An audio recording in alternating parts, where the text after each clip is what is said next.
मुबारक हो, 2 जुड़वा बेटियां हुई हैं। यह सुनते ही जतिन कुछ प्रक्रिया करता, उससे पहले ही कांता जी ने दिल पर हाथ रखकर सत्यानाश कहा। यह सुनते ही जतिन का दिल जैसे चटक कर रह गया। पता नहीं उसने कौन सा गुनाह कर दिया था। कांता जी बड़बड़ाई और बच्चों को देखे बिना ही पलट गईं। जतिन ने उतरे चेहरे के साथ बच्चियों को गोद में लिया। रूपा भी अजीब नजरों से यह मंजर देखती हुई पलट गई। संगीता का चेहरा उदासी में डूबा हुआ था। इस पर इंसान का कोई जोर या ताकत नहीं होती। जतिन ने धीरे से कहा, मैं बेटियों से नफरत नहीं करता, ना ही उनसे कोई शिकायत है। आपको क्यों लग रहा है कि मैं अपनी बेटियों से नफरत करूंगा या मुझे उनसे कोई शिकायत होगी? वह बहुत धीमी आवाज में पूछ रहा था। संगीता कुछ कह ना सकी, मगर माँ का रवैया उसके दिल में बुरी तरह चुभ गया था। अंदर ही अंदर संगीता खुद को अपराधी महसूस कर रही थी, मगर क्यों? वह जानबूझकर कई मिनट से आंखें मूंधे लेटी रही। कमरे में शिफ्ट होने के बाद भी उसने आंखें नहीं खोली। तुम ठीक हो? जतिन ने धीरे से उसके बाजू पर हाथ रखा। वो आंखें खोलकर उसकी आंखों में देखने लगी, जहां बस खामोशी थी। चेहरे पर खुशी का कोई एहसास नहीं था। नहीं, कौन सी माँ खुश होगी यह जानकर कि इस दुनिया में उसकी औलाद के आने पर लोगों के दिल दुख से भर गए हैं। ऐसा क्यों कह रही हो? वह एकदम उलझ सा गया। मेरी बात अजीब लग रही है तो जाकर आईना देख लीजिए, वह तल्खी से बोली। वह कुछ नहीं बोला। मैं दुखी नहीं हूँ, खुश भी तो नहीं है। खुश तो तुम भी नहीं लग रही हो, तो क्या तुम खुश नहीं हो? वह नरमी से बोला। उसने धीमे मगर चुपते लहजे में कहा, मेरी खुशी का एहसास आपके घर वालों की सोच और उनके बर्ताव ने फीका कर दिया है। यह कहकर उसने आंखें मूंद ली। मैं 1.25 महीना यहीं रहूंगी, उसने भीगे हुए लहजे में कहा। लेकिन क्यों?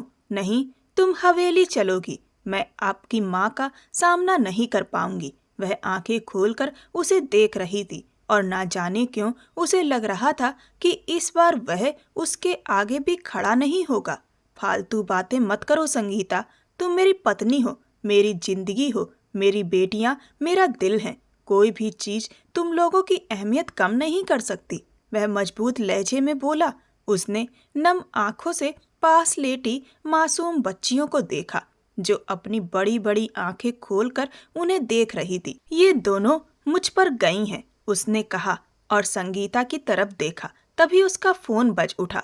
वह उठकर बाहर आया। फोन उठाया तो उसे लगा शायद बधाई दी जाएगी, मगर दूसरी तरफ पिता की नाराज आवाज सुनकर उसका दिल धक्क से रह गया। बात सुनो जतिन, पिछले गांव का जो पानी का मसला चल रहा था, उसके लिए एक कमेटी बनी है। तुम्हें पंचायत में बैठने के लिए मुख्य गांव जाना है। बाबा, मैं तो अस्पताल में हूँ।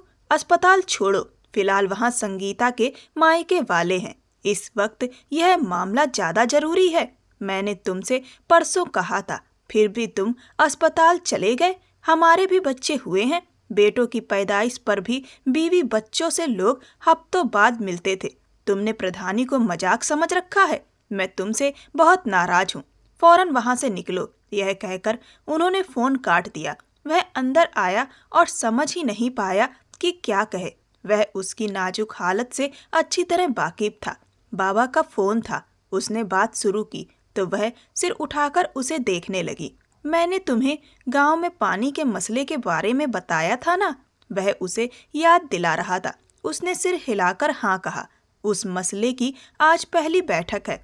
यह कहकर वह चुप हो गया। उसकी निगाहें उसी पर टिकी थी। वह कुछ पल खामोश रही। बिना उसके कुछ कहे ही वह समझ गई थी कि उसे वहां जाने का आदेश मिला है और वह या तो जाने से हिचक रहा है या फिर उसकी नाराजगी के डर से कह नहीं पा रहा। वह उसे मुश्किल में नहीं डालना चाहती थी। आपको वहां होना चाहिए, आप चले जाइए, वह नरमी से बोली। वह उसे देखता रहा। काम निपटते ही मैं फौरन वापस आ जाऊंगा, वह उसका गाल थपथपाकर बोला। संगीता खामोशी से यह सब देखती रही। उसके जाते ही वह मुस्कुरा न सकी, बस एक गहरी सांस ली। न जाने कब वह उसके बिना कहे ही उसके दिल की उलझने समझने लगी थी। मैंने कभी खुलकर इजहार नहीं किया, मॉम, मगर मैं उससे वैसी ही मोहब्बत कर बैठी हूँ जैसी आपने डैड से की थी, और मैं हमेशा आपका मजाक उड़ाया करती थी। वह उदास हो गई थी और सरिता जी के पास उसे दिलासा देने के लिए कोई शब्द नहीं थे। वह चला तो गया था, मगर फोन पर संपर्क में था, और देखते ही देखते 15 दिन गुजर गए, लेकिन वह लौट नहीं सका।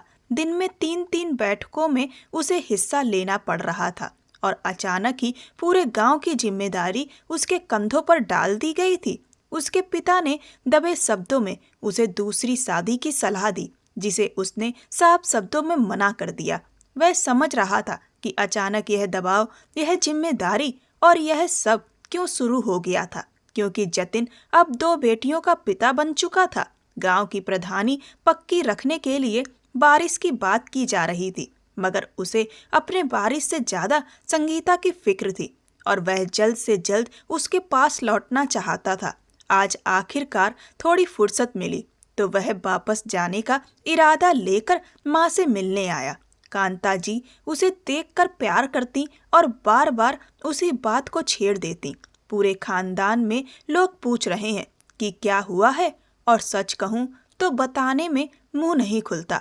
2 बेटियां, कहते कहते उनकी आवाज रुक गई। जतिन ने बहुत गहरी सांस ली। वो माँ से मिलने आया था। इसमें शर्मिंदगी की क्या बात है? आपको बेटियां इतनी बुरी लगती हैं? क्या आप खुद एक बेटी नहीं थी? वह तनकर बोला। आप लोगों के इस रवैये की वजह से मेरी पत्नी तनाव में है, जबकि उसका कोई कसूर नहीं है। आप लोग सीधे किस्मत से लड़ रहे हैं। वह बोली। तुम्हारी बातें अपनी जगह ठीक हैं जतिन, मगर दुनियादारी अपने हिसाब से चलती है। कहाँ की दुनियादारी? किसने अपनी मर्जी से बच्चे पैदा किए हैं? वह चिढ़कर अपनी जगह से उठा। क्या पापा ने आपसे बात की? क्या बात? दूसरी शादी के बारे में। प्लीज सोचिए भी मत। मैं पापा को साफ मना कर चुका हूँ। मेरी शादी को अभी 2 साल भी पूरे नहीं हुए, और आप लोगों को दूसरी शादी सूझ रही है। 2 साल में 2 बेटियां तो हो ही गई हैं। वह बड़बड़ाई। मेरी बेटियां हैं अम्मा, मैं उन्हें पाल लूंगा। वह तल्ख लहजे में बोला। तुम प्रधान हो? वह कड़े अंदाज में बोली। तो प्रधानों की बेटियां नहीं होती? वह 2 टूक बोला। लेकिन बेटे प्रधान की शान होते हैं, और तुम्हारी मॉडर्न बीवी शायद अब और बच्चे भी ना करे। उन्होंने कहा, इससे क्या फर्क पड़ता है? बेटी हो या बेटा, दोनों बराबर हैं। बेटा बेटी तो घर की शान होते हैं, किसी का दर्जा कम नहीं है। इतना दिल तंग मत कीजिए। आगे से मैं यह बात नहीं सुनना चाहता। वह माथे पर कई सिकन लिए वहां से चला आया, मगर उसका दिल बुरी तरह आहत था। सोच में दरारें पड़ रही थी, और दिल दिमाग की सारी उलझनें संगीता से जुड़ी थी। वह शहर लौटने की तैयारी कर रहा था कि तभी उसके पिता ने एक और अहम मसले का हवाला देकर उसे रोक लिया। वह संगीता को पहले ही बता चुका था, और इस अचानक आई परेशानी में उसे समझ नहीं आ रहा था कि किस मुंह से फोन करके कहे कि वह आज नहीं आ पाएगा। अभी वह इन्हीं सोचों में डूबा हुआ था कि उसका फोन बजने लगा। स्क्रीन पर संगीता का नाम चमकता देख उसने गहरी सांस ली। कैसी हो? उसने पूछा। ठीक हूँ, आप कैसे हैं? वहाँ सब ठीक है? काम तय हो गए? उसने धीमे से पूछा। हाँ, मैं बस आने की तैयारी कर रहा था, मगर पापा ने बताया कि शरद किसानों के एक समूह को लेकर डेरे पर धरना देने आ गया है। शायद मैं आज नहीं आ पाऊंगा, उसने बहुत नरमी से कहा। वह पूछना चाहती थी कि अचानक सारे कामों की जिम्मेदारी उसी पर क्यों डाल दी गई है, मगर वह पूछ ना सकी। ठीक है, उसने बुझी हुई आवाज में कहा, और फोन बंद कर दिया। वह बंद फोन को देखता हुआ परेशान हो गया। अगले ही पल उसने दोबारा उसका नंबर मिलाया, मगर फोन नहीं उठाया गया। उसे लगा वह शायद नाराज हो गई है, लेकिन वह क्या कर सकता था?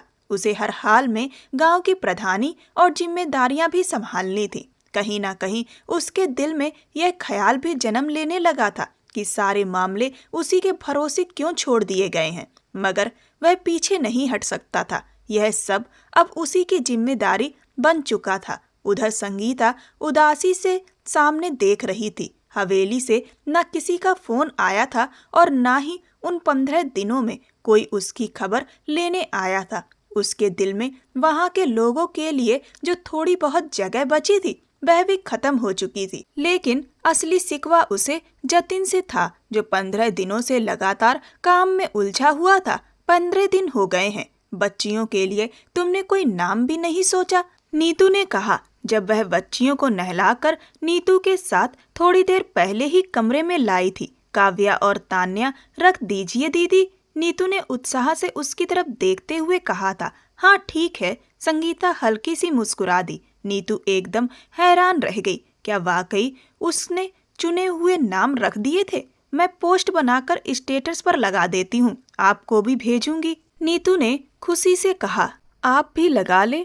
ओके, वह नरमी से बोली और नीतू के भेजते ही उसने भी स्टेटस लगा दिया। नीतू ने 2 केक मंगवाए थे, दोनों पर बच्चियों के नाम लिखवाए और उन्हें साथ लिटाकर ढेर सारी तस्वीरें भी खींची। कुछ तस्वीरें संगीता ने भी लगा दी। थोड़ी देर बाद जतिन का मैसेज आया, नाम रख लिए और मुझे बताया भी नहीं। उसने जवाब टाइप किया, आप बाप हैं, आपको फिक्र होती नामों की तो 15 दिन बाद यह मैसेज नहीं करते। मगर फिर मिटा दिया। एक गहरी सांस लेकर मोबाइल एक तरफ रख दिया। दिल नहीं चाहा कि कुछ कहे, ना जाने कब उसने बातें दिल में रखना सीख लिया था। थोड़ी देर बाद उसकी कॉल आने लगी। ना चाहते हुए भी उसने कॉल उठा ली। मैसेज का जवाब क्यों नहीं देती आजकल? टाइम नहीं मिलता, उसने धीरे से कहा। मेरे लिए तुम्हें वक्त नहीं मिलता संगीता, आपको भी तो नहीं मिलता। शिकवा जुबान पर आ ही गया, लेकिन मैं तो हर वक्त संपर्क में रहता हूँ, कॉल करता हूँ, मैसेज करता हूँ, तुम ठीक से बात ही नहीं करती। मैं ऐसे रिश्तों को दिल से महसूस नहीं कर पाती जतिन। सामने होना अलग बात होती है, यह डिजिटल रिश्ता मेरे समझ में नहीं आता। वह साफ साफ बोली। आवाज में गुस्सा भी था, मायूसी भी और उदासी भी। आई एम सॉरी, मैं कामों में इतना उलझ गया कि लौटने का वक्त ही नहीं मिला, और अब फुर्सत मिली है तो बिना आराम किए सीधे दिल्ली निकल रहा हूँ। यह सुनते ही संगीता की उदासी और कड़वाहट कुछ कम हुई, मगर उसने कुछ नहीं कहा। ख्याल से आना, उसने धीमे से कहा। बात सुनो मैडम, वह हल्के मजाक में बोला। तुम्हारा यह शांत उदास रूप अपनी जगह ठीक है, मगर मुझे अपनी वही तेज लड़ाकू और पुरानी संगीता चाहिए। मेरे आने तक यह उदासी नहीं चलेगी, वरना वहीं से वापस लौट आऊंगा। तो लौट आइए, मैं रोकूंगी थोड़ी, वह तुनक कर बोली। वह हंस पड़ा। तुम रोकती नहीं हो संगीता, मगर कहीं और रहने भी नहीं देती, सारा सुकून छीन लेती हो। मैंने क्या किया है? वह फिर चिढ़कर बोली। प्यार में पागल कर दिया है, अब तुम्हारे बिना कहीं सुकून नहीं मिलता, और तुम भी शायद दिल में यही चाहा करती हो कि जतिन तुम्हारे बिना कहीं रहे तो बस फीका और उदास ही रहे। दिल चाह रहा है आपकी इस बात पर हामी भर दूं, मगर इतनी खुदगर्ज नहीं हूँ। आप जहाँ भी रहें, मेरे बिना भी खुश और सुकून में रहें। तुमने यह कहा तो मुझे बुरा लगा। वह मुस्कुराया और वह हंस पड़ी। बहुत फालतू बोलते हैं, मैं फोन रख रही हूँ। रख दो, मैं पहुँचता हूँ, उसने कहा। कॉल कटते ही वह बेखुदी में मुस्कुराती चली गई। वह आ गया था और संगीता के सारे रंग निखर गए थे। उसे देखते ही वह सारे सिकवे भूल गई। उसकी मुस्कुराहट, प्यार भरी नजरें और फिक्र ने संगीता को फिर से पिघला दिया था। वह उसके सामने खुद को संभाल नहीं पा रही थी। ऐसे ही मुस्कुराते रहा करो, उसने कहा। मुस्कुराने की वजह देते रहोगे तो मुस्कुरा भी लिया करूंगी, वह बोली। तो उसके लहजे में शरारत के साथ चाहत भी थी। वह उसे देखता रह गया। उसकी आंखों में सिर्फ अपनापन था, या वह उसे चुनौती दे रही थी। वह समझ नहीं पाया। मैंने तुम पर अपना सब कुछ लुटा दिया है संगीता, उसने कहा। वह हल्के से मुस्कुराई। सब कुछ नहीं प्रधान साहब, उसका दिल चीख उठा था, मगर वह चुप रही। तुम्हारी आंखों में देखता हूँ तो लगता है तुम्हें मुझ पर भरोसा नहीं है, वह उसका हाथ थामे बोला। मेरी आंखों में भरोसा क्यों ढूंढते हैं? वह हंस पड़ी। यह कैसी बात हुई? वह तुनक गया तो वह खिलखिलाकर हंस दी। वह थोड़ी देर तक उसे देखता रहा, फिर वह हंसी रोककर चुप हो गई और उसे देखने लगी। उसकी आंखें नम थी या हंसने की वजह से नम हो गई थी, वह खुद भी नहीं समझ पाई। क्या तुम किसी डर में जी रही हो संगीता? उसने पूछा। किस डर की बात कर रहे हैं? वह गंभीर होकर बोली। डर तो बहुत थे, मगर वह किसकी बात कर रहा था? तुम्हें क्या बात डराती है? मुझे कोई बात नहीं डराती जतिन, मैं क्यों डरूं? वह खुद को मजबूत दिखाते हुए बोली तो वह हंस दिया। कमजोर होकर भी मजबूत दिखना उसकी आदत थी। वह बस उसे देखती रही। तभी जतिन ने पास आकर उसे अपने गले से लगा लिया। एक गहरा सुकून उसकी रग रग में उतर गया। संगीता का दिल भर आया। क्या वह उसे खोने से डरने लगी थी? अच्छी बात है, वह बोला। कभी डरना मत, मेरे रहते तुम्हें डरने की कोई जरूरत नहीं। उसने हाँ में सिर हिला दिया। 2 दिन बाद जतिन ने जब उससे वापस चलने को कहा तो वह थोड़ी हिचकिचा गई। जतिन उसकी हालत समझ रहा था। अब वापस चलना चाहिए। मैं तुम्हारे और बच्चियों के बिना चैन से नहीं रह सकता, और वहाँ होना भी जरूरी है। अब वो तुम्हारा घर है, तुम मेरी पत्नी हो, प्रधान जतिन की पत्नी। यह बात वह दिल ही दिल में दोहराने लगी। एहसास खूबसूरत था, मगर अपने साथ बहुत कुछ भी लेकर आता था। ठीक है, लेकिन मेरी एक शर्त है। हाँ बोलो, क्या शर्त है मैडम? वह हंस पड़ा। हवेली का कोई भी सदस्य हमारे हिस्से में बिना जरूरत नहीं आएगा। वह एकदम चुप हो गया। आंखों में हैरानी उतर आई। मुझे पता है आपको मेरी शर्त अजीब लग रही होगी, लेकिन मैं अपनी बेटियों को ताने और तंज सुनने के लिए नहीं छोड़ सकती। उसका लहजा अब नरम लेकिन पक्का था। मैं सबको कह दूंगा कि बिना जरूरत हमारे हिस्से में कोई ना आए। वह उसकी आंखों में देखते हुए बोला। वह उसे देखती रही, जैसे परख रही हो कि क्या वह सच में ऐसा करेगा। तुम चलने की तैयारी करो, कहकर वह उसका सिर थपथपाता बाहर निकल गया। वह कुछ पल खाली नजरों से सामने देखती रही, फिर खुद को समझाया कि जतिन उसके साथ है, उससे प्यार करता है और वही उसकी ढाल है। उधर जतिन ने कांता जी से साफ कहा, आप मेरी बात का बुरा मत मानिएगा। संगीता अभी बच्चों के जन्म के बाद के मुश्किल दौर से गुजर रही है, पूरी तरह ठीक नहीं हुई है। मैं नहीं चाहता कि हवेली का कोई भी व्यक्ति जाकर उसे कोई ऐसी बात कहे जिससे उसका मानसिक तनाव बढ़े।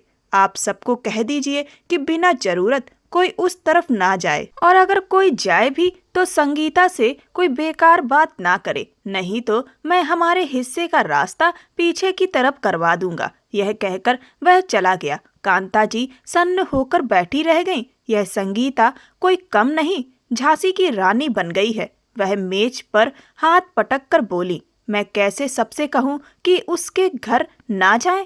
वैसे भी कौन सा सब लोग उसकी पलटन को देखने को बेताब बैठे हैं। बड़बड़ाते हुए वह उठी। रूपा, जाकर सबको कह दो कि जतिन के हिस्से में कोई ना जाए। मैं कैसे कहूँ अम्मा? रूपा घबराकर पीछे हटी। और एक तरह से भैया ठीक ही तो कह रहे हैं। आप लोगों ने तो ऐसा माहौल बना दिया है जैसे भाभी ने बेटियां नहीं कोई अजूबा पैदा कर दिया हो। ऐसे में भैया का मना करना गलत नहीं है। तुम आजकल बहुत बोलने लगी हो रूपा। कांता जी उस पर चीख पड़ी। अच्छा है, बोल रही हूँ, रूपा बोली। पता नहीं कैसे भूल गई कि मैं भी बेटी हूँ। अच्छा हुआ मैं एक ही हूँ, वरना आपका और हमारा क्या हाल होता। यह कहकर वह कमरे से निकल गई और जाते जाते फैमिली ग्रुप में भाई का संदेश भी डाल दिया। अगले 2 मिनट में ही ग्रुप में वॉइस मैसेज की भरमार हो गई। रूपा जानती थी कि अब पूरी हवेली की औरतें संगीता की ही चर्चा में लगी होंगी। रूपा को अपनी भाभी पर तरस आने लगा था, जिसे वह खुद भी बहुत पसंद नहीं करती थी, मगर इतना जरूर जानती थी कि वह बुरी नहीं है। वह बोल्ड हैं, अपने लिए फैसले लेने वाली हैं, अपने हक में बोलने वाली हैं, और हमारे समाज में ऐसी लड़कियों को अक्सर गलत ही समझा जाता है। वक्त तेजी से गुजर रहा था। काव्या और तान्या 1 साल की हो गई थी। जतिन का ज्यादातर वक्त डेरे पर गांव के मामलों को संभालने में बीतता, और जो वक्त बचता वह संगीता के साथ अपने हिस्से में गुजारता।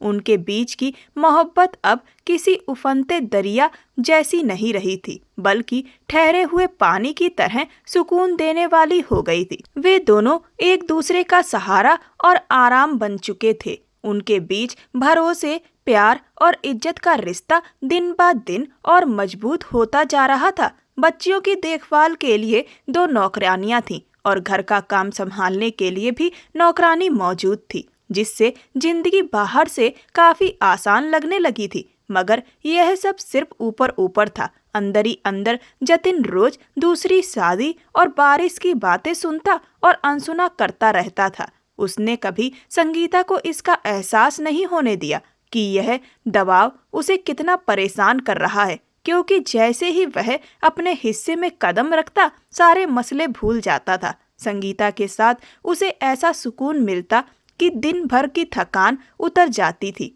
वह उसके मन की बातें सुनती, उसे समझती और बड़े समझदारी भरे सुझाव देती थी। संगीता की जिंदगी में एक और मुश्किल दौर तब आया जब उसे अचानक अगली प्रेगनेंसी का एहसास हुआ। वह खुश थी या नहीं, यह वह खुद भी तय नहीं कर पाई, मगर डरी हुई जरूर और बहुत ज्यादा डरी हुई थी। उसके डर और तनाव के ठीक उलट जतिन की आंखों में उम्मीद भरी खुशी थी। अगर इस बार भी बेटी हुई तो? उसने डरते हुए पूछा। जतिन उसे कुछ पल देखता रहा, फिर हल्के से मुस्कुरा दिया। जो किस्मत देगी बेहतर ही होगा।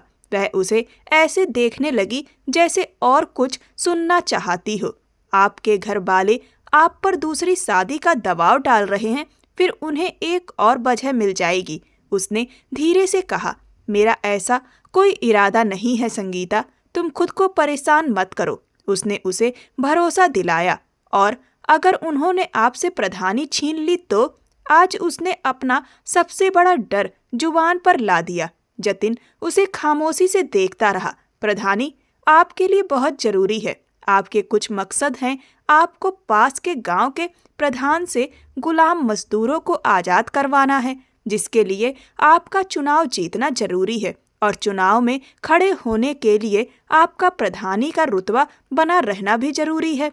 संगीता ने भारी मन से कहा, आपको सारे गांव के प्रधानों को एक तरफ करके एक कमेटी बनानी है ताकि डैम पर काम शुरू हो सके। उसके लिए आपका चुनाव जीतना जरूरी है और चुनाव में खड़े होने के लिए आपके पास प्रधानी का रुतबा भी होना चाहिए। लेकिन अगर आपका बेटा नहीं हुआ तो 5 साल बाद प्रधानी आपके हाथ से निकल जाएगी। संगीता ने डर और मजबूरी में कहा, संगीता मेरी जान, यह सब छोड़ो, यह सब मैं संभाल लूंगा, प्लीज ऐसा मत सोचो। जतिन ने उसके गालों पर हाथ रखते हुए बहुत प्यार से कहा और वह उसे चुपचाप देखती रही। मैं आपको जज भी नहीं कर पाऊंगी और मेरा दिल बहुत मजबूत होकर भी बहुत छोटा सा है जतिन। अगर इस बार भी बेटी हुई तो आपको यकीनन दूसरी शादी करनी पड़ेगी, क्योंकि मैं जानती हूँ आप प्रधानी नहीं छोड़ेंगे। जतिन उसे देखते ही रह गया। मैं तुम्हें भी नहीं छोड़ रहा संगीता। क्या तुम्हें लगता है कि मैं तुम्हें छोड़ सकता हूँ? खुद को बांट तो सकते हैं ना। वह रो पड़ी। जतिन ने बिना कुछ कहे उसे गले से लगा लिया, मगर वह मचलकर उसकी बाहों से बाहर निकल आई। आप मुझे नहीं छोड़ेंगे, मुझे पता है, लेकिन आपकी जिंदगी में कोई और आई तो आप यहाँ नहीं रहेंगे। उसने अपने दिल की तरफ इशारा किया, क्योंकि बचपन से मेरी आदत है, जो चीज मुझे बांटनी पड़ती है मैं उसे छोड़ देती हूँ, वह मेरे दिल से उतर जाती है। जतिन के चेहरे के भाव अजीब हो गए, जैसे किसी ने उसका दिल मुट्ठी में कस लिया हो। मैं सिर्फ तुमसे प्यार करता हूँ और आखिरी सांस तक किसी और से प्यार नहीं कर पाऊंगा। शादी, वारिस, दूसरी पत्नी, तुम यह सब क्यों सोच रही हो? वह थोड़ा झल्ला कर बोला, तुम्हारी हालत ऐसी नहीं है कि तुम इस तरह की बातें सोचकर खुद को परेशान करो। वह उसे समझाता रहा, दिलासा देता रहा, अच्छी उम्मीदें रखने को कहता रहा, मगर अंदर ही अंदर वह खुद आने वाले वक्त की सख्तियों से डर रहा था। यह प्रेगनेंसी और उसका पूरा दौर संगीता के लिए जिंदगी का सबसे मुश्किल समय बन गया। जतिन पूरी कोशिश करता कि वह बिना तनाव के रहे, मगर वह जानता था कि संगीता का बिना तनाव के रह पाना आसान नहीं है। उसकी सारी मोहब्बत, सारी तसल्ली और सारे भरोसे बेअसर हो रहे थे। वह शारीरिक रूप से कमजोर हो चुकी थी। खाने पीने के नाम पर वह कुछ भी नहीं ले पाती थी। 7वें महीने से उसे पूरी तरह बेड रेस्ट पर रखा गया था। जतिन का ज्यादातर वक्त उसके पास ही गुजरता था। आखिरकार वह दिन भी आ गया जब किस्मत को संगीता की सबसे बड़ी परीक्षा लेनी थी। वह जिंदगी और मौत के बीच पहुंच चुकी थी। तीसरी बेटी का जन्म हो चुका था, मगर संगीता की हालत बेहद नाजुक थी। खून किसी भी तरह रुक नहीं रहा था। हमें बच्चेदानी निकालनी होगी। क्या मतलब? सरिता जी तड़प कर आगे आईं। अभी तो वह सिर्फ 27 साल की ही है डॉक्टर। माफ कीजिए मैडम, लेकिन इनकी जान बचाने का यही एकमात्र रास्ता है। निकाल दें बच्चादानी डॉक्टर, उसकी जिंदगी को कोई नुकसान नहीं होना चाहिए। जतिन ने बिना पढ़े पर्चे पर दस्तखत करने चाहे। वो फिर कभी माँ नहीं बन पाएगी। मुझे मेरी बीवी चाहिए, यह बात वह खुद से दोहराता रहा और कागजों पर दस्तखत करके लौटते ही बेंच पर जाकर ढह गया। हवेली में सबको खबर थी कि संगीता जिंदगी और मौत के बीच लड़ रही है। कांता जी वहीं मौजूद थीं। बेटे की मानसिक हालत को समझते हुए वह उसके पास बैठी, उसे ढांढस बंधा रही थी। उसे कुछ नहीं होगा बेटा, तुम हिम्मत मत हारो। उसकी लाल आंखें और थका हुआ चेहरा उनसे देखा नहीं जा रहा था। उसे कुछ नहीं होगा। जतिन ने बेबस होकर गर्दन हिलाई और खुद को उम्मीद का सहारा दिया।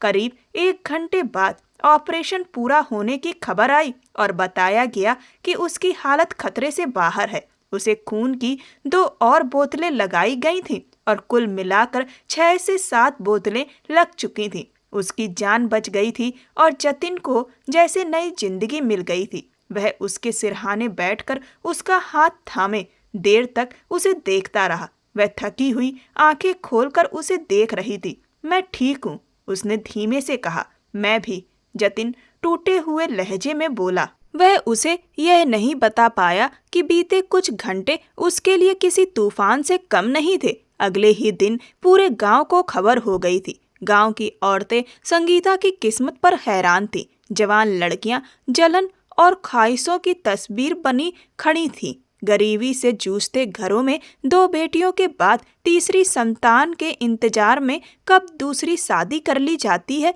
ताकि बेटा पैदा हो। और यहाँ प्रधान की बीवी ने 3 बेटियों को जन्म दिया। फिर भी प्रधान खुश है।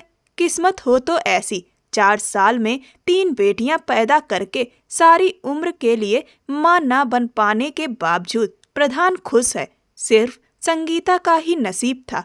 कांता जी अंदर ही अंदर जली बैठी थी। उसे तो यही उम्मीद थी कि संगीता बच ना पाए और जतिन आजाद हो जाए। डॉक्टर तो कुछ बोल ही नहीं रहे थे। नर्स को उसने खुद कहते सुना था कि 2 मिनट के लिए उसकी सांसें रुक गई थीं।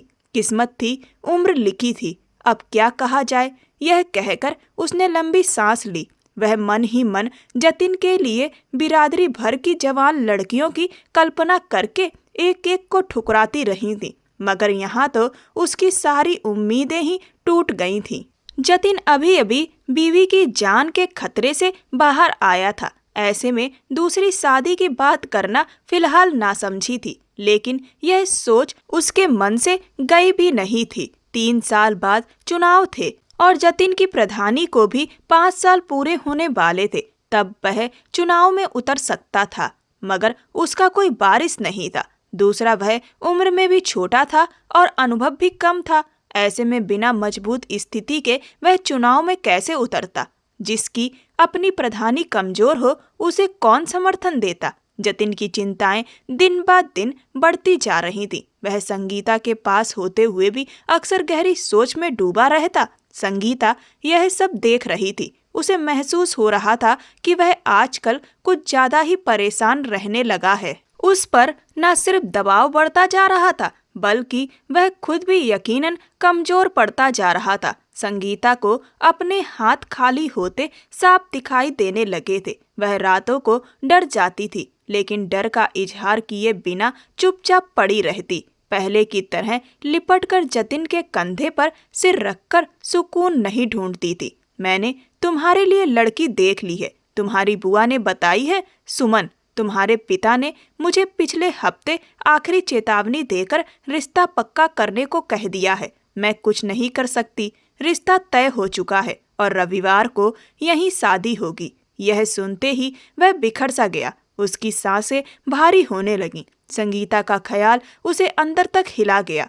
तो फिर ठीक है, यहीं बुलाकर शादी के फेरों के बाद यहीं विदा कर देंगे। यह कहकर कांता जी उठकर चली गईं और जतिन हैरान सा वहीं खड़ा रह गया।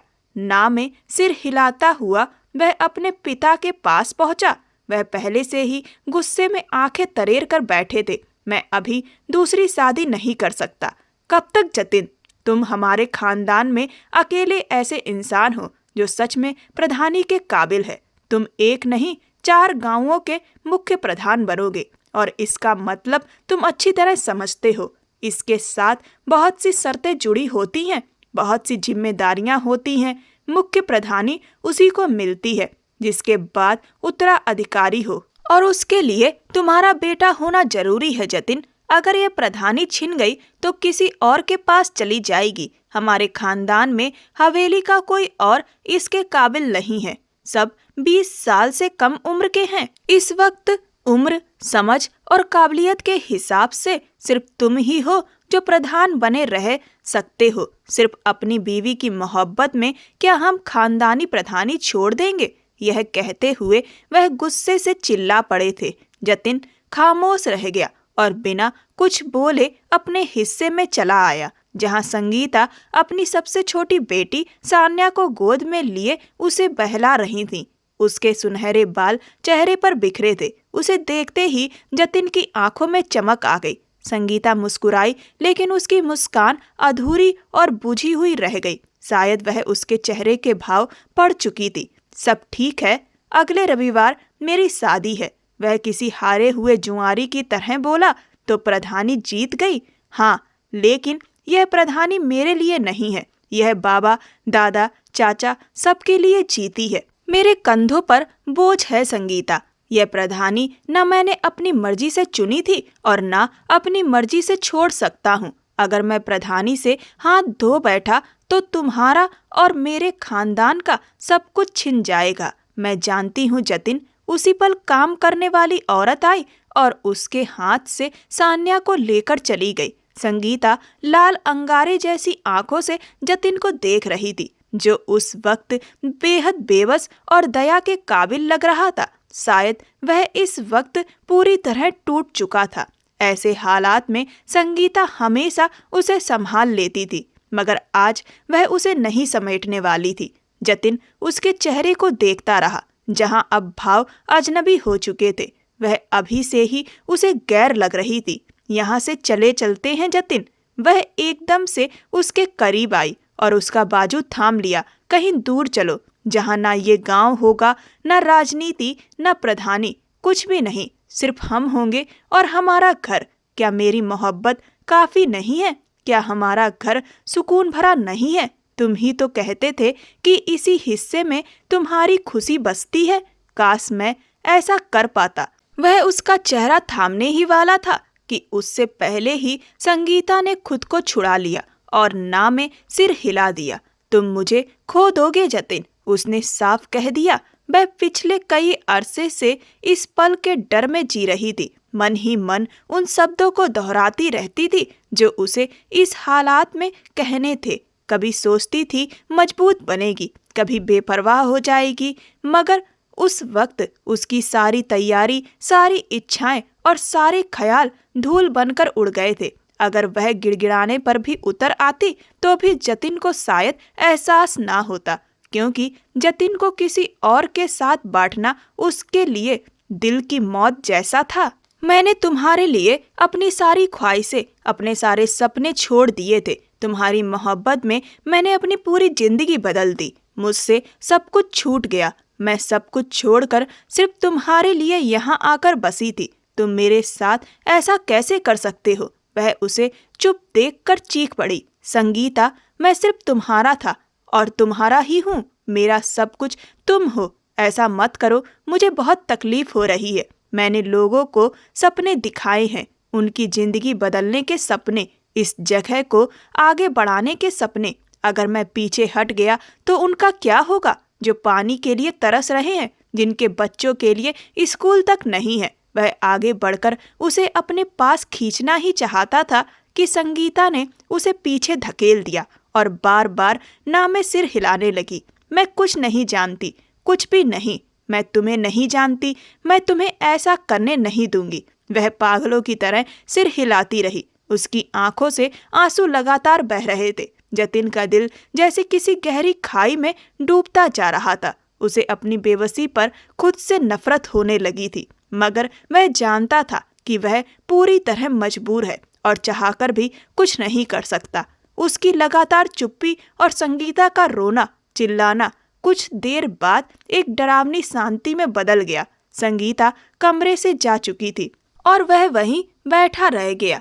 वह लौटी नहीं। सुबह होने पर भी वह उस कमरे में नहीं आई। न बच्चों के कमरे का दरवाजा खोला, न उसकी किसी आवाज का जवाब दिया, न उसका फोन उठाया। आखिरकार वह टूटे मन से वहां से चला गया। सुमन एक खूबसूरत लड़की थी, पढ़ी लिखी, आत्मविश्वास से भरी हुई और अपनी शख्सियत पर उसे खुद भी नाज था। वह कई बार हवेली आ चुकी थी, लेकिन उसने कभी जतिन की पहली पत्नी को देखा नहीं था, क्योंकि या तो वह बच्चों की पैदाइश के लिए शहर गई होती थी या फिर हवेली में ही रहकर अपने हिस्से में रहती थी। उसे खुद पर बहुत भरोसा था और वह जतिन की पहली पत्नी के बारे में इतनी बातें सुन चुकी थी कि उसे पूरा यकीन था कि वह जतिन की जिंदगी में कदम रखते ही अपनी समझदारी, अच्छाई और स्वभाव से उसका दिल जीत लेगी। उसने सुन रखा था कि जतिन की पहली पत्नी उसके घर वालों को जरा भी अहमियत नहीं देती थी, इसीलिए उसने मन ही मन तय कर लिया था कि वह उसके घर वालों को अपना बनाकर जतिन का दिल जीत लेगी। उसे पता था कि जतिन की 3 बेटियां हैं और यह शादी भी बारिश की वजह से हो रही है, लेकिन उसे अपनी खूबसूरती पर पूरा भरोसा था और उसे यकीन था कि वह जतिन को एक बेटा देकर उसे हमेशा के लिए अपना बना लेगी। संगीता ने सोचा था कि उसकी बेरुखी और नाराजगी से परेशान होकर जतिन परिवार के दबाव को नजरअंदाज करके उसकी बात मान लेगा, मगर 2 दिन बाद जब उसे नौकरों से पता चला कि जतिन की सगाई हो चुकी है, तो वह अपना सामान समेटकर बच्चियों को साथ लेकर चुपचाप पिछले रास्ते से निकल गई। वह अब उस हवेली में दोबारा नहीं आना चाहती थी और ना ही जतिन से कोई रिश्ता रखना चाहती थी, क्योंकि वह जानती थी कि अब चाहकर भी कुछ पहले जैसा नहीं हो सकता। लेकिन उसे यह उम्मीद नहीं थी कि कुछ ही घंटों बाद जतिन उनके पीछे शहर आ जाएगा। तुम इस तरह बिना बताए अकेले कैसे चली आई? जतिन ने बेचैनी से पूछा। संगीता ने उसी अजनबी और ठंडे लहजे में जवाब दिया, बिल्कुल उसी तरह जैसे आप बिना बताए छुप छुपाकर सगाई कर सकते हैं। उसकी आंखों में न गुस्सा था न कोई शिकायत, सिर्फ अजनबीपन था और इसी अजनबीपन ने जतिन के दिल को बुरी तरह डरा दिया था। तुम सब समझती हो संगीता, सब जानती हो। तुम्हें अच्छी तरह पता है कि मैं तुमसे कितना प्यार करता हूँ। अब कभी मेरे सामने प्यार का नाम मत लीजिएगा जतिन, उसने साफ शब्दों में कहा और इस एक वाक्य ने जतिन की रूह तक को हिला दिया। वह अंदर से तड़प उठा था। तुम ऐसे कैसे कह सकती हो? कैसी मोहब्बत जिसमें वफादारी का कोई मतलब ही ना हो? अगर तुम्हारी जगह मैं होती तो हर हाल में वफा करती। अगर मैं तुमसे कहूँ कि मुझे समाज का भला करना है, इसीलिए मैं अपनी जिंदगी में किसी और पुरुष को लाना चाहती हूँ, तो क्या तुम इस बात के लिए राजी होगे? क्या तुम मुझे उस आदमी के साथ बांटने के लिए तैयार होगे? उसकी हंसी में तंज था। काश तुम मेरी जगह होती। नहीं, बिल्कुल नहीं। अगर तुम मेरी जगह होती तो ये सारी तकलीफें, ये सारे दर्द, ये सारे इम्तिहान शायद तुम सह ही नहीं पाती। इम्तिहान? कैसा इम्तिहान? अगर वाकई में तुम समाज का भला चाहते तो तुम दूसरी शादी का फैसला नहीं करते, बल्कि अपने गांव के लोगों की सोच को बदलने का प्रयास करते। अपने गांव के लोगों को समझाते कि लड़का लड़की कम या ज्यादा नहीं होते, दोनों ही अपनी जगह महत्वपूर्ण होते हैं। तुम एहसास दिलाते कि तुमने गांव वालों के लिए कितना काम किया है और आगे भी तुम उनके लिए कितना काम करना चाहते हो। अगर सच में वह लोग अपनी तरक्की चाहते तो तुम्हारी बातों को समझते। तुम्हें तो लड़कियों के खिलाफ होने वाले भेदभाव को लेकर आवाज उठानी चाहिए थी।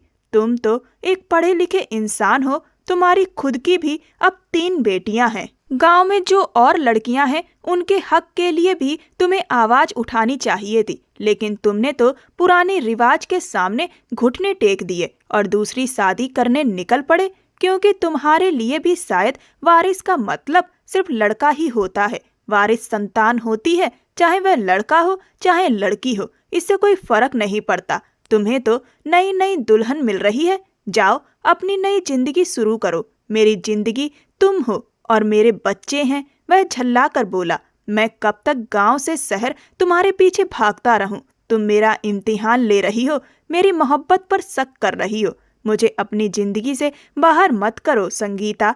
वह बहुत विनती भरे लहजे में बोला। संगीता पत्थर बनी उसे देखती रही। उसकी आंखें लाल थीं और जतिन की हालत देखने लायक थी। मैंने नहीं, आपने खुद अपने हाथों से मुझसे अलग होने का फैसला किया है, खुद को 2 हिस्सों में बांटकर। मैं कोई चीज नहीं हूँ जो 2 टुकड़ों में बट जाऊं। मेरा सच तुम हो और हमारी बेटियां हैं, और हमेशा यही मेरी पहचान रहेगी। अगर इस पहचान से इतनी मोहब्बत है तो मत करिए दूसरी शादी। लड़ाई लड़िए समाज की गलत सोच के खिलाफ। मेरे लिए यह किसी मौत से कम नहीं है कि आपका नाम मेरे अलावा किसी और के साथ जोड़ा जाए। वह कड़वाहट से हंस पड़ी। मुझे थोड़ा वक्त दो संगीता। संगीता ने ठंडे और सधे लहजे में कहा। ठीक है, और जतिन को वहां से जाने को कहा। वह दिल पर पत्थर रखकर वहां से निकल आया। उसका हवेली जाने का मन नहीं था। शहर में और कोई ठिकाना भी नहीं था। उसने वह रात एक साधारण से होटल में गुजारी और अगली सुबह चुपचाप हवेली लौट आया। जतिन संगीता से सच में मोहब्बत करता था। उसके बगैर उसे यह हवेली काट खाने को दौड़ रही थी। वह उसके बगैर अपनी जिंदगी सोच भी नहीं सकता था, और वह अच्छे से समझ चुका था कि संगीता दूसरी शादी कभी बर्दाश्त नहीं करेगी। और वह जानता था कि कोई भी ऐसा व्यक्ति जो किसी से सच में मोहब्बत करता है, वह अपनी मोहब्बत को किसी गैर के साथ नहीं बांट सकता। और संगीता का कहना बिल्कुल ठीक था। वह भी तो संगीता को किसी के साथ नहीं बांट सकता, तो फिर वह उससे यह उम्मीद क्यों लगा रहा है? शायद वह कमजोर पड़ गया घर वालों के आगे, इस समाज के आगे। लेकिन जतिन ने अब मन में तय कर लिया था कि वह संगीता के दिखाए रास्ते पर चलेगा और गांव में फैली कुरीतियों के खिलाफ लड़ेगा। अगले ही दिन उसने चारों गांव के लोगों को इकट्ठा किया और उनके सामने अपना फैसला सुना दिया। जतिन ने कहा कि गांव में रिवाज है कि प्रधान वही व्यक्ति बन सकता है जिसकी संतान एक बेटा जरूर हो, लेकिन मेरी सिर्फ 3 बेटियां हैं और आगे मेरी पत्नी की और संतान नहीं हो सकती, और ना ही मैं अब और बच्चे पैदा करना चाहता हूँ और ना ही दूसरी शादी करना चाहता हूँ। अब आप लोगों को तय करना है कि आप मुझे अपना प्रधान चुनना चाहते हैं या नहीं। देखिए, मैं बस इतना कहना चाहूँगा कि मैंने सिर्फ गांव की तरक्की के लिए काम किया है। गांव की जितनी भी समस्याएं हैं उनका समाधान निकालने की कोशिश की है। यह आप लोग भी बहुत अच्छे से जानते हैं कि मैं हर मजबूर और गरीब गांव वाले के साथ खड़ा रहा हूं, और आप लोगों को भी यह बात समझनी होगी कि नाम को रोशन करने के लिए सिर्फ लड़का ही नहीं बल्कि लड़की भी महत्वपूर्ण है। कोई भी बच्चा बेहतर निकल सकता है, कोई भी आपके गांव का नाम रोशन कर सकता है, आपके घर का नाम रोशन कर सकता है। और मुझे यकीन है कि मेरी लड़कियां ही मेरे नाम को रोशन कर देंगी और इस गांव के नाम को भी रोशन करके दिखाएंगी। अगर आप लोग मुझे अपना प्रधान चुनेंगे तो मैं इस गांव की लड़कियों को शिक्षा के अवसर उपलब्ध कराऊंगा, गांव से कॉलेज के लिए बस चलवाऊंगा, जो गरीब लोग हैं उनके बच्चों को पढ़ाने में मदद करूंगा। जतिन की यह बातें जब गांव वालों ने सुनी तो अमीर तबका इस बात के लिए राजी नहीं हुआ, लेकिन जो महिलाएं थीं वह जतिन के सपोर्ट में आईं, और जो गरीब लोग थे उन्हें समझ में आ गया कि जतिन ही एकमात्र वो इंसान है जो उनकी समस्याओं के समाधान के लिए लड़ सकता है। तो वह सभी लोग जतिन के पक्ष में खड़े हो गए। गांव में अमीर तबके के लोगों की संख्या कम थी। जब चुनाव हुआ तो कमजोर वर्ग के लोगों ने और अमीर और गरीब दोनों ही वर्ग की महिलाओं ने जतिन को वोट दिया और भारी मतों से जतिन की जीत हुई और गांव में एक नई शुरुआत हुई। एक ऐसा प्रधान बना जिसका वारिस लड़का नहीं बल्कि लड़कियां थीं। जतिन की मेहनत और गांव के लिए किया गया निस्वार्थ काम जीत गया। प्रधान बनते ही जतिन सबसे पहले शहर अपनी पत्नी के पास पहुंचा और उसने संगीता को यह खुशखबरी सुनाई और उसके दोनों हाथों को अपने हाथों में थाम लिया। संगीता की आंखों से खुशी के आंसू बहने लगे। उसने जतिन को धन्यवाद कहा कि उसने उसके आगे किसी और को नहीं रखा। जतिन ने संगीता से कहा कि शुक्रिया तो मुझे तुम्हारा करना चाहिए था। तुमने मुझे सही रास्ता दिखाया। तुमने मुझे समझाया कि कुरीतियों को बढ़ावा नहीं देना चाहिए, बल्कि उनके खिलाफ लड़ना चाहिए, सही को सही कहना चाहिए। और आज उसी की बदौलत देखो,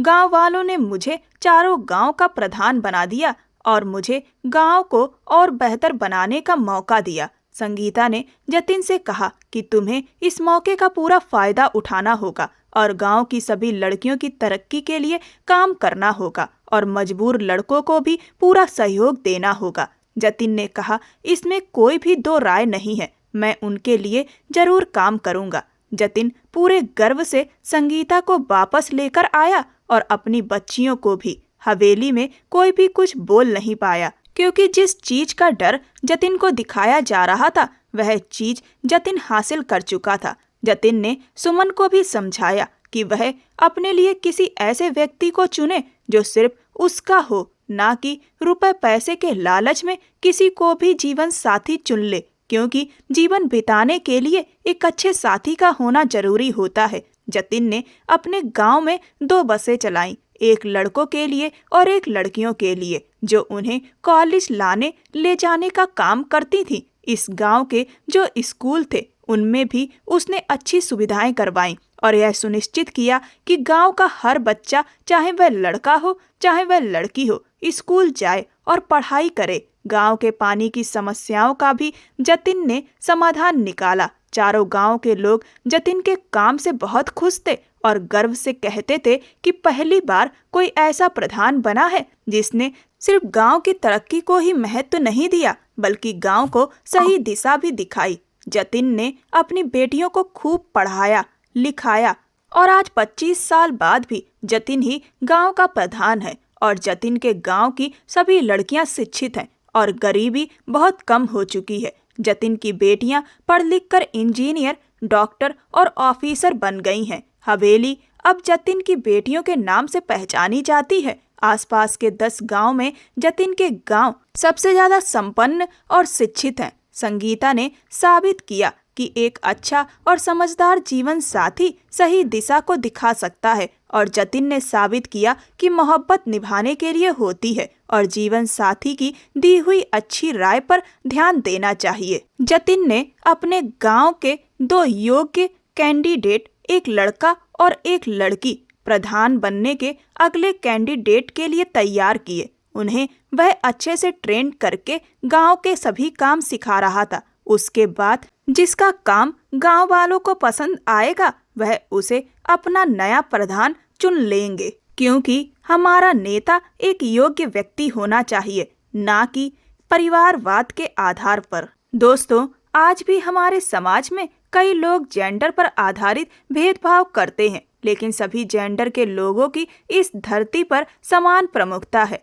जेंडर के आधार पर किए गए सभी तरीके के भेदभाव मानवता के खिलाफ हैं और मोहब्बत एक अनमोल रिश्ता है। सच्ची मोहब्बत अनमोल होती है, इसमें बेवफाई ना करें।